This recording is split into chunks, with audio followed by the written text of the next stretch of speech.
नमस्ते, मैं गनीता राय आप सभी का अपने चैनल पर हार्दिक स्वागत और अभिनंदन करती हूँ। और ऐसे ही मुझे और मेरे चैनल को समर्थन दीजिएगा, उसके लिए बहुत बहुत शुक्रिया। चलिए कम समय में आज की वीडियो को हम शुरू कर देते हैं। और आज की वीडियो बेहद खास है, थोड़ी अजीब लगेगी, लेकिन जानकारी कुछ इस प्रकार आई है तो मुझे लगा ये जानकारी आप सभी से साझा करनी चाहिए। दिल्ली एक्सरसाइज की नई पॉलिसी 3 से 4 महीने में आने की उम्मीद है। और किस बारे में आएगी, यदि आप वीडियो अंत तक देखेंगे तभी जान पाएंगे और समझ पाएंगे। दिल्ली में बियर पीने की उम्र जो है अब 25 से घटाकर 21 वर्ष करने की तैयारी है। अब देखिए कि ये कैसा कानून है, ये कैसी नई पॉलिसी आ रही है और आखिर क्या इसमें जनता की भलाई है या फिर जनता की भलाई नहीं है, जानेंगे। पहली बात तो शराब हो या बियर हो, वो वैसे ही गलत चीज़ है, गलत ड्रिंक मैं उसको कहूँगी। न जाने शराब और बियर के चक्कर में न जाने कितने घर आज की तारीख में तबाह हैं और बर्बाद है। चलिए यहाँ बात हम सिर्फ बियर की करेंगे, सिर्फ बियर की करेंगे। दिल्ली में बियर पीने की उम्र जो है 25 साल से घटाकर 21 साल करने पर विचार चल रहा है, विचार चल तो रहा है और उम्मीद है कि ये हो भी जाएगा।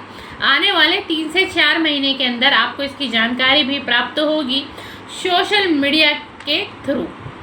दिल्ली एक्सरसाइज की नई पॉलिसी में इस बाबत कवायद की जा रही है और इस पर स्टॉक होल्डर और एक्सपर्ट के साथ चर्चा की जा रही है। और वही दावा किया जा रहा है कि एक्सरसाइज की नई पॉलिसी अगले 3 से 4 महीने में लॉन्च की जा सकती है। जैसे कि मैंने अभी आपको बताया, दिल्ली को छोड़कर पूरे देश में बियर पीने की जो उम्र है वो 21 साल है। और आपको एक बात बता दूं, मात्र दिल्ली में ही जो उम्र थी ना, वो तकरीबन 25 वर्ष की थी, लेकिन और बाकी हर जगह पे जो उम्र है वो 21 वर्ष में बियर को पी सकते थे। लेकिन दिल्ली में जो एक एज थी कानून की तरफ से, लॉ की तरफ से, वो 25 वर्ष थी। लेकिन अब दिल्ली में भी उसको जो है 21 वर्ष करने की कोशिश की जा रही है। नई पॉलिसी के जरिए सरकार का मकसद रेवेन्यू बढ़ाना तो है ही, साथ में ब्रांडेड शराब की उपलब्धता की कमी को दूर करना, मॉल आदि में शराब की दुकानें खोलना, अच्छा शॉपिंग एक्सपीरियंस उपलब्ध कराना और ब्रांडेड शराब की कमी की वजह से 5 से 7 हजार करोड़ रुपए के ट्रांजैक्शन को एनसीआर के शहरों में जाने से रोकना भी है। दिल्ली सरकार के सीनियर अधिकारी ने अनुसार नई पॉलिसी को लेकर स्टॉक होल्डर से बात जारी है और सरकार का मकसद है कि रेवेन्यू बढ़े, लेकिन साथ में यह भी ध्यान रखा जा रहा है कि नई पॉलिसी में आम जनता को परेशानी ना हो। इसका क्या मतलब है? इस बाबत सरकार की कोशिश है कि रेजिडेंशियल इलाके में शराब की दुकानें ना खुले। आप घबराइए मत, जैसा कि जब आम आदमी पार्टी थी और वो वक्त एक ऐसा दौर था कि जगह जगह शराबों की दुकानें खुलती जा रही थी और कुछ ऐसी जगह पर भी एरिया में खुल रही थी जहाँ पर कि रिहायशी लोगों का रहना, उठना, बैठना हो, घूमना हो, फिरना हो, बिल्कुल ऐसी जगह पर भी खुल रही थी जो कि गलत थी।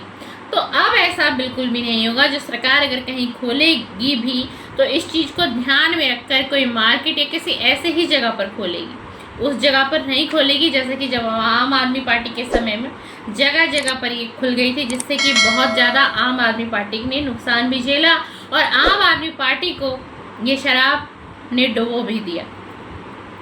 इस पॉलिसी में भी इसका ध्यान रखा जाएगा। सरकार पॉलिसी के मॉडल पर भी विचार कर रही है, जिसमें 3 विकल्प की चर्चा हो रही है, चाहे पूरी तरह से सरकारी हो, हाइब्रिड हो जिसमें सरकारी और प्राइवेट दोनों हो, और हो सकता है इसमें प्राइवेट और सरकारी को मिक्स भी कर दिया जाए, और तीसरा पूरी तरह से प्राइवेट भी हो सकता है।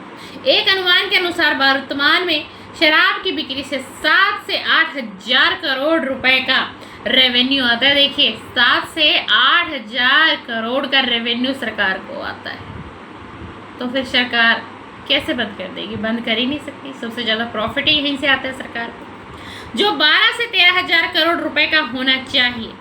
यह रेवेन्यू दिल्ली से सट्टे शहर, चाहे गुरुग्राम हो, नोएडा हो या फिर गाजियाबाद जा रहा है, सरकार इसे रोकना चाह रही है। इसके लिए शराब की दुकानें बढ़ाई जाएंगी। मॉल या डिस्ट्रिक्ट सेंटर में शराब की दुकानें खोली जा सकती हैं। अभी दिल्ली के सभी मॉल को मिलाकर सिर्फ और सिर्फ 14 शराब की दुकानें मॉल में हैं और इसे बढ़ाया भी जा सकता है। यानी कि आने वाले 3 से 4 महीने में आपको शराब की दुकानें बढ़ती हुई भी दिखाई देंगी। और ये जो उम्र है 25 वर्ष की जो उम्र थी उसको 21 वर्ष में करने की तैयारी चल रही है। मेरे हिसाब से तो ये लॉ सही नहीं है। तकरीबन 25 वर्ष जो था वो ठीक भी था। और ऐसे ही आजकल तो लोगों में, चाहे आजकल की यंग जनरेशन को देख लीजिए, बच्चों को देख लीजिए, डर नाम की चीज़ है नहीं। जो बच्चे अपने पेरेंट्स को कह के आते हैं कि हम शिक्षा को प्राप्त करने जा रहे हैं, दूसरे शहर में जा रहे हैं, दूसरी सिटी में जा रहे हैं, हम केबिन क्रू का कोर्स कर रहे हैं, किसी भी तरीके का हम कोर्स कर रहे हैं, लेकिन देखिए मैं तो अपने आंखों से बहुत से ऐसे बच्चों को देखती हूँ जिनके पेरेंट्स मंथली उनके अकाउंट में पैसे भेजते रहते हैं। उन्हें लगता है कि मेरा बच्चा स्टडी कर रहा है, कोर्स कर रहा है, मेरे बच्चे को किसी भी प्रकार की दिक्कत नहीं होनी चाहिए, पर्याप्त मात्रा में उसके पास पैसा होना चाहिए, तभी वो अपनी सारी ज़रूरतों की चीज़ों को पूरा कर पाएगा। लेकिन क्या हो रहा है, वो उनके बच्चे, चाहे वो गर्ल हो या बॉय हो, चाहे लड़का हो या लड़की हो, वो कहीं ना कहीं नशे का शिकार हो रहे हैं।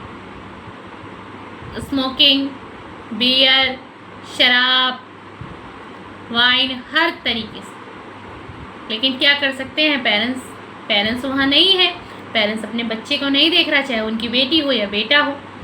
तो बियर हो, शराब हो, ये नशा तो वैसे ही सबको बर्बाद कर चुका है। अब लेकिन सरकार अपना फ़ायदा पहले देखेगी कि सरकार इन्हीं दो चीज़ों से फ़ायदा लेती है। अब जैसे कि ये बियर हो गया, शराब हो गई, हम बात करते हैं सिगरेट हो गया, गुटखा हो गया, पान मसाला हो गया। आप सोच भी नहीं सकते कि सरकार को इससे कितने बड़े रकम का मुनाफा फ़ायदा होता है। इसीलिए तो इन चीज़ों पर कभी आज तक प्रतिबंध नहीं लगाया गया, कभी इन चीज़ों की रोक नहीं की गई, कभी सरकार ने इन चीज़ों को बंद करने की कोशिश तक भी नहीं की और न करेगी। और न कभी फ्यूचर में, चाहे कोई भी सरकार आए, कोई भी सत्ता आए, कोई भी राजनीति आ जाए इस देश के अंदर, ये चीज़ें कभी बंद नहीं होगी, क्योंकि इन चीज़ों से ही गवर्नमेंट को सबसे ज़्यादा प्रॉफिट है, जो किसी और चीज़ों से नहीं आता। शराब, बियर, गुटखा, पान मसाला, सिगरेट, बीड़ी, तम्बाकू, इन चीज़ों से सबसे ज़्यादा प्रॉफिट अगर किसी को है तो वो आपकी सरकार को है। चाहे वो केंद्र की सरकार हो, चाहे वो आपके राज्य की सरकार हो, चाहे दुनिया में कितनी बड़ी आफत ही क्यों ना आ जाए, कितनी बड़ी तबाही त्रासदी ही क्यों ना आ जाए। देखिए मैं सच अपने चैनल पे कह रही हूँ, बहुत छोटे से लेवल का मेरा चैनल है, लेकिन मैं सच ही कहूँगी, मुझे और लोगों की तरह झूठ बोलना नहीं आता। और चाहे वो सरकार हो, नेता हो, अभिनेता हो, कोई भी हो, लेकिन जो सच्चाई है वो कभी भी बदलती नहीं है, ढकती नहीं है। लोग बदल देते हैं, बातें घुमा देते हैं, लेकिन ये सच्चाई है। देश का भला भी सरकार कर सकती है, लेकिन करना नहीं चाहती, क्योंकि देश की उस भलाई में सरकार को न जाने कितने लाखों करोड़ों का नुकसान हो जाएगा। चलिए दोस्तों, अब उम्र मैंने आपको बता दी है, 3 से 4 महीने में ये न्यूज़ आपके मोबाइल के स्क्रीन पे फ्लैशबैक होगी, सोशल मीडिया से आपको पता चलेगा और बड़ा दुख भी होगा बहुत से लोगों को जिनके बच्चे इस नशे का शिकार हो चुके होंगे। कि देखिए 25 साल और 21 साल आजकल तो, लेकिन मैं कहूँ क्या, आजकल तो पता नहीं बहुत छोटी सी उम्र का बच्चा भी इस तरीके से सेवन कर रहा है। चलिए दोस्तों, आपको आज की वीडियो पसंद आए तो लाइक शेयर कमेंट कर दीजिएगा और मेरे चैनल को भी सब्सक्राइब करते जाइएगा और बेल आइकन को प्रेस कर दीजिएगा। थैंक यू, धन्यवाद, बहुत बहुत शुक्रिया।